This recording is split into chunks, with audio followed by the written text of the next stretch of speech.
عرصہ ہوا ملک فارس پر ایک بادشاہ حکومت کرتا تھا۔ وہ بڑا رحم دل اور انصاف پسند تھا۔ اس کا بیٹا رحمان بھی اپنے باپ کی طرح دلیر تھا۔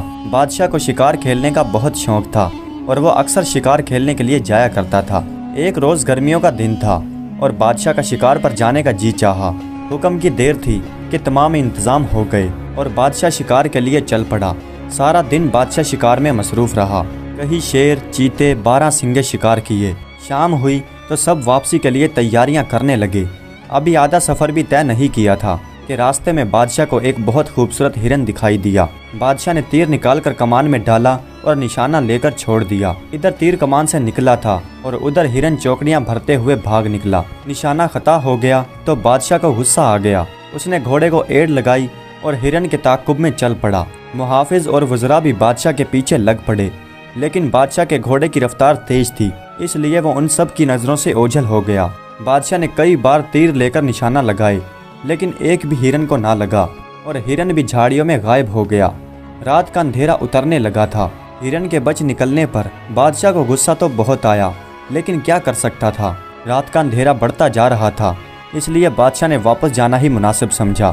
بادشاہ نے گھوڑے کی باگ موڑی اور ایڑ لگانے ہی والا تھا کہ رات کی خاموشی کو چیرتی ہوئی اس کے کانوں میں کسی کی آواز پڑی۔ بادشاہ چیخ اٹھا۔ آواز کسی عورت کی تھی۔ اس ویران اور سنسان جنگل میں عورت کہاں سے آ گئی؟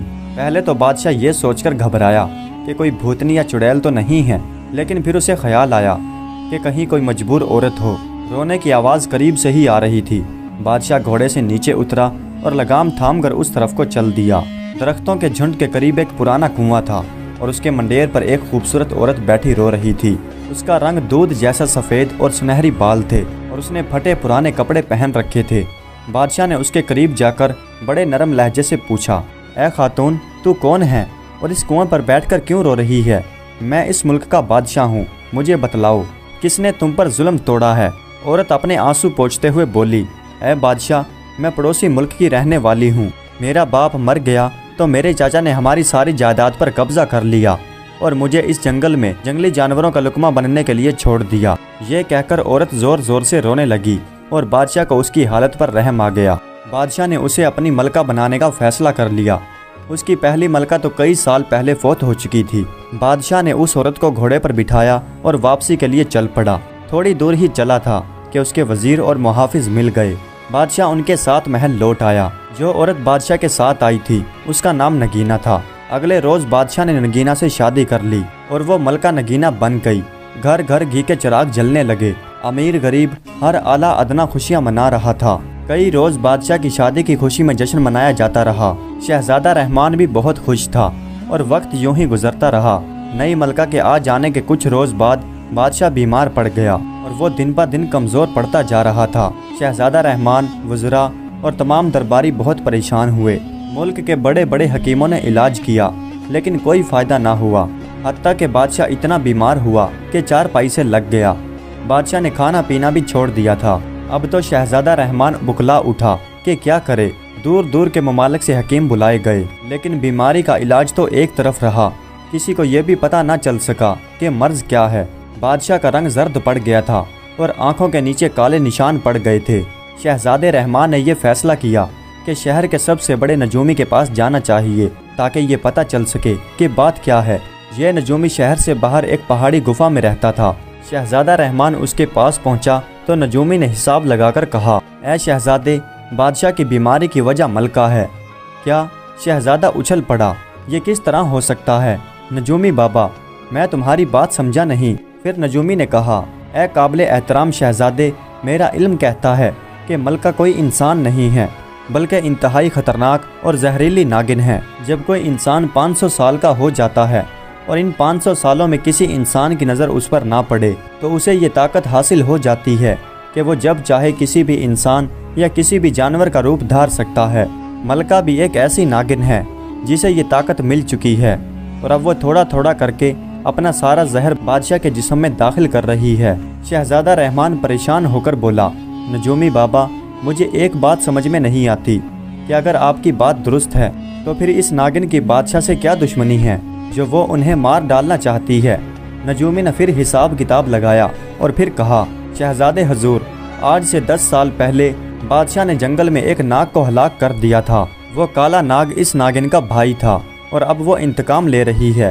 اگر ناگن چاہے تو ایک ہی بار بادشاہ کو ڈنس کر اس کا کام تمام کر سکتی ہے، لیکن وہ اپنا تھوڑا تھوڑا زہر بادشاہ کے جسم میں داخل کر رہی ہے تاکہ بادشاہ تڑپ تڑپ کر مرے۔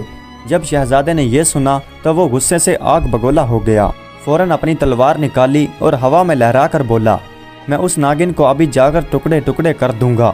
نجومی نے فوراً کہا، نہیں شہزادے حضور، ایسا کرنا مناسب نہیں ہوگا کیونکہ وہ بڑی چالاک ناگن ہے۔ اگر آپ کا وار خالی گیا تو وہ آپ کو ہرگز نہیں چھوڑے گی اور آپ کو ڈس لے گی۔ تو پھر مجھے کیا کرنا چاہیے؟ شہزادے نے نجومی سے پوچھا۔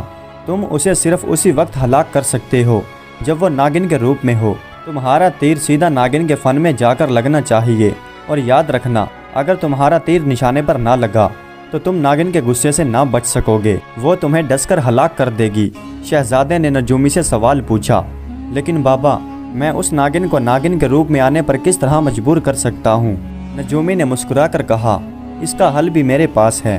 میں تمہیں ایک ایسی دوائی کی پڑیا دیتا ہوں، تم آج رات کھانے کے وقت اس پڑیا کو پانی میں ملا کر ملکہ کو دے دینا اور بادشاہ کے خواب گاہ میں موجود پانی کی سراہی کو خالی کر دینا اور بادشاہ کے خواب گاہ کو باہر سے تالا لگا دینا۔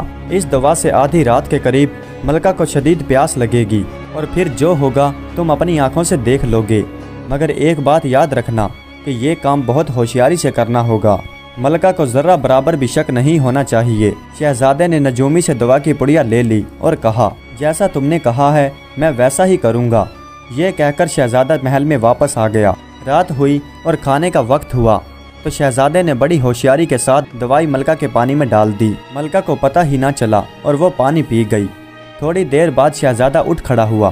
ملکہ نے حیرانی سے پوچھا، کیا بات ہے شہزادے، آج تم نے کھانا بہت کم کھایا ہے، تمہاری طبیعت تو ٹھیک ہے؟ جی ہاں، بس آج بھوک کچھ کم تھی، آپ اطمینان سے کھائیے، شہزادے نے جواب دیا اور شہزادہ باہر نکل آیا۔ باہر نکلتے ہی شہزادہ بادشاہ کی خوابگاہ کی طرف بھاگا اور سراہی کا پانی خالی کر دیا۔ اس کام سے فارغ ہو کر شہزادہ بادشاہ کے خوابگاہ کے سامنے والے کمرے میں جا کر چھپ گیا۔ تھوڑی دیر بعد بادشاہ اور ملکہ خوابگاہ میں چلے گئے اور شہزادے نے باہر سے تالا لگا دیا اور خود تیر کمان لے کر روشن دان میں جا کر بیٹھ گیا۔ بادشاہ اور ملکہ بستر پر پڑے سو رہے تھے۔ جب آدھی رات کا وقت ہوا تو ملکہ اچانک سے اٹھی۔ اسے بہت زور سے پیاس لگ رہی تھی۔ وہ اٹھی اور اس نے سراہی سے پانی لینا چاہا، لیکن شہزادے نے سراہی سے پانی پہلے ہی خالی کر دیا تھا۔ وہ دروازے کی طرف بڑھی اور باہر نکلنا چاہا، لیکن دروازہ بند تھا۔ شہزادہ رحمان روشن دان کے قریب بیٹھا یہ سب منظر دیکھ رہا تھا۔ دوائی کے اثر سے ملکہ کو اتنی شدت سے پیاس لگی کہ اس کا منہ خشک ہو گیا۔ اسے یوں ہو گیا جیسے حلق میں کانٹوں کا جنگل اگ آیا ہو۔ ملکہ پریشان ہو گئی کہ کہاں سے پانی لا کر اپنی پیاس بجھائے۔ خوابگاہ سے ایک گندی نالی باہر جاتی تھی اور یہ نالی گندے پانی کو باہر نکالنے کے لیے بنائی گئی تھی۔